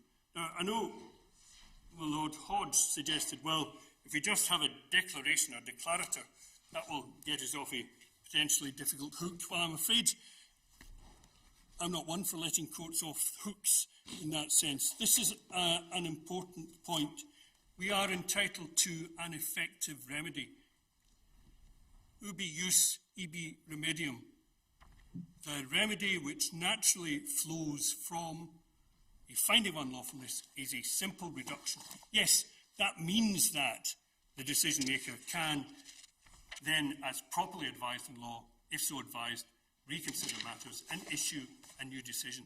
But in no sense is there any basis for it to be said that somehow the order, which has been found to be unlawfully made, somehow subsists in validity pending its reconsideration, so Parliament is still suspended, which I assume is the basis upon which it is being suggested, as I say, belatedly, that to have an order for reduction in circumstances of the Inner House's judgment is a breach of Article 9 of the Bill of Rights because it contravenes parliamentary privilege. The clue's in the name. Parliamentary privilege. What they're trying to do is the usual, cloaking it. If we rush in to the House of Commons and then say, you're prorogued, that's parliamentary privilege and you can't question that in court. That's not what the Bill of Rights was ever intended to do. Article 9 of the Bill of Rights was intended to stop the Crown from prosecuting MPs for using their free speech in Parliament and then subjecting them to criminal or civil suits for things which the Crown found to be insulting. That's what Article 9 is about. It's not a manner in which to cloak executive action in some other form of immunity. That's a complete misunderstanding and misreading of the Constitution. As far as I can see, you didn't actually seek reduction or obtain it. The remedies sought in Article 18 were declarator and interdict. Yeah, well, and what you also got? have to remember, we stuck by the rules and the timetable in this. Yeah, what you got is a declarator. Yeah, no, but we stuck by the rules and the timetabling on this. So, what, and also, as always in judicial review petitions, it says, or any other remedy as the court sees appropriate. Yes. Now, in this case, the pleadings were finalised on the 27th of August in accordance with the court's interlocutor. Now, that was before the prorogation happened. So we've never had an opportunity of responding and taking into account the prorogation. We've done a really quite a good job, actually, in anticipating what they might have done because we read the Observer. But that, you know, if I had the opportunity, and if I did, but because the court fixed a timetable, I finalised the pleadings at the date the court asked. They subsequently added something in, but we've never had an opportunity of responding. So I rely upon the general judicial review request of any other remedy as is appropriate in the circumstances. And the remedy which is appropriate in the circumstances, we were originally seeking declarator and interdict. We now seek declarator and reduction in accordance with the principle of effective remedy. And reduction of what? Reduction of the order in council of the 28th of August. That's the decision that was made. Well, and that's not, again, a constitutional difficulty. Well, I can understand you're asking us to do that. It's not what the Inner House did. Well, that's what I asked them to do. I mean, you know, they don't always listen to me. But, yes. But you've amended your pleadings. I'm sorry, I could amend them if you want me to, yes. No, but could you have before the Inner House? No, I mean, my Lord, this, again, just let's remember the timetable on this. This has happened 2 weeks ago in 6 days. on Wednesday, 3 weeks ago, I was phoned up, being told there was going to be a prorogation.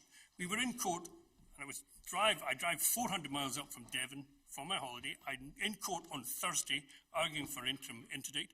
We even served the petition on or attempted to, on the Queen in Balmoral, on the basis of what was being picked up earlier on as in the possibility that the Queen had an option of not acceding to advice. This is a purely technical inquiry because of my ignorance of Scottish procedure. If the time had been allowed, if the time had existed, it would have been possible for you to apply for an amendment before the Inner House. Yeah, but I'm setting out what actually happened. We then had, and really, I just wanted to know whether it was technically possible. You would have to ask their permission, yes. but you don't, because judicial review is a flexible procedure. I mean, I got and where pleadings don't count so much. I refer to what Lord Hope said in Somerville against the Scottish Minister. We've got to be succinct and clear and to the point, and it's broad enough to allow for it. So we put in everything we could. But we had a hearing on interim remedies on the Thursday. We then had a judgment saying that was being refused in hoc statu until the full hearing, which was brought forward to the Tuesday. We got a full hearing from the Lord Ordinary on Tuesday. We then got a judgment on the Wednesday, which was then heard before the Inner House on Thursday and Friday. I mean, I've done my best, but I can't do the pleadings as well. Not being critical at all. Don't be defensive, Mr. O'Neill. I simply wanted to know what the situation was. Yes, well, I mean, the strict point is there was no strict need to amend the written pleadings, but you could have requested the Inner House to pronounce reduction. For the sake of clarity, but as it turned out, I didn't need to because they found it my favourite. So what is the difference technically between a declaration that says that something is null and void and an order for reduction? It's just making it entirely clear. I mean, it's harking back to Section 21 of the Crown Proceedings Act, 1947, isn't it? And it would be clearer to know, for example, if the Order in Council had been quashed, if the appointment of commissioners had been quashed, then we would know where we stand. As it is, we have a vaguer way of putting it, that the prorogation following thereon, that is to say, following on from the advice, is unlawful and therefore null and void. Well, the particular wording of any declarator is a matter ultimately for the court doing justice in the circumstances of the case. I can suggest what the declarator might be, but ultimately the court pronounces its interlocutor in appropriate terms.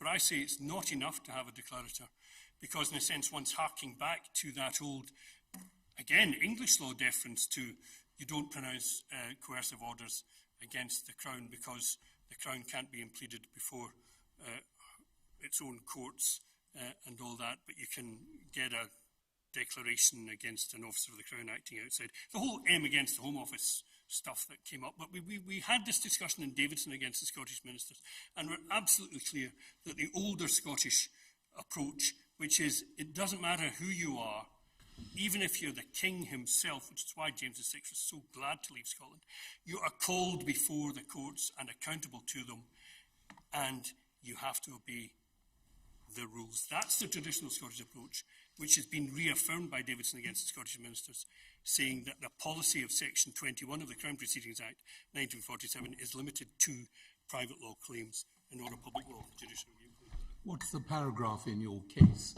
that indicates an aspiration to have reduction? It's fairly early on because this challenge only came in. Well, tomorrow, could we be given the paragraph? Yes, in my case. In my case. Don't waste time on it now. Give it to us tomorrow. Yeah, okay, Lord, I'll have it. Please.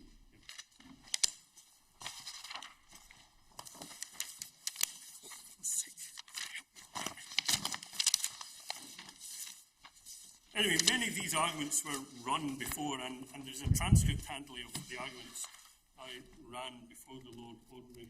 If there's any suggestion that anything or much of this is new. One point I do want to highlight again is this internal issue about it's being suggested. I think that Parliament could have, in the short period it had left to it before prorogation, once it knew about prorogation, have legislated to have against its prorogation in some way, instead of spending what little time it had on passing the Ben Act requiring an extension. So, second-guessing Parliament. So I think the suggestions then made, because it didn't do that, then Parliament's perfectly happy to be prorogued, and it would be an intrusion on the separation of powers if this court were to suggest otherwise. Well, I'm sorry, but the whole point about an act which would affect the prorogation power, the prerogative, is one which Erskine May tells us requires the Queen's consent to the bill. So this government could have said, if you try and affect our prorogation power, we will not give the necessary assent to the bill before it even gets to through the whole processes of Parliament and is set to royal assent.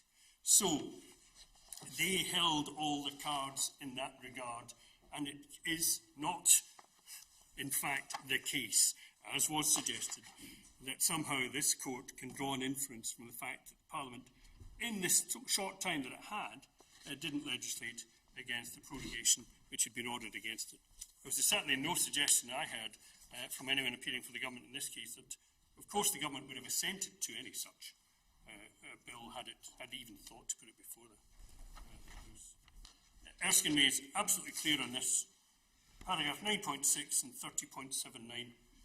Bills affecting the royal prerogative require the Queen's consent. Thus, consent has been required for bills affecting prerogatives to dissolve, summon, or prorogue Parliament. So, that answers that. Hopefully. I mean, it was being suggested by the, again, I mean, I draw the analogy. The idea that, well, Parliament had 4 days, they passed one bill, but they could have passed another bill. It's like an arsonist has come into your house, and, you know, the fire is raging in the kitchen, and you try and put it out in the kitchen, and then they say, yeah, well, you didn't do anything in the living room, so you must have consented to it being burnt down then. I mean, there's only so much time that people have to deal with firefighting, to deal with the crisis, and they dealt with it as best they could, prioritising what they could after a summer of negotiations and cross-party negotiations. These cross-party bills in the face of concerted government opposition are not easy things to pass. And this one passed by the grace of God, or whatever the formula is, the Lord spiritual and temporal. But it happened and it was done. But they certainly cannot say that because they didn't pass some non-prorogation act that they consented to prorogation. So we can just dismiss that straight off. So, I think I better sum up and finish. In Whiteman, before the full court of 27 judges in Luxembourg, the President, Kuhn Lennertz, said, "This is our Marbury against Madison moment." What he meant was by that, I think, that it was the realisation that within the European Union legal system, this was a fully and properly constitutional moment. I say to this court, don't let this case be your Dred Scott moment. Instead, stand up for the truth, stand up for reason, stand up for unity in diversity, stand up for Parliament, stand up for democracy by dismissing this government's appeal, and uphold a constitution governed by laws and not the passing whims of men. We've got here the Mother of Parliament being shut down by the Father of Lies. Rather than allowing lies to triumph, listen to the angels of your better nature and rule that this prorogation is unlawful and abuse of power which has been entrusted to the government. This government is showing itself unworthy of our trust as it uses the powers of its office in a manner which is corrosive of the Constitution and destructive of the system of parliamentary representative democracy upon which our union polity is founded. Enough is enough. Dismiss this appeal and let them know that. That's what truth speaking to power sounds like. Lords and ladies, those are my submissions. Thank you, Mr. Rennie. Thank you. Yes. Mr. Welsh? Very well. Well, we will now adjourn and resume at 10:30 tomorrow morning to hear some of the interveners and then the reply from Lord Keane and the reply from Lord Panic. Court is now adjourned.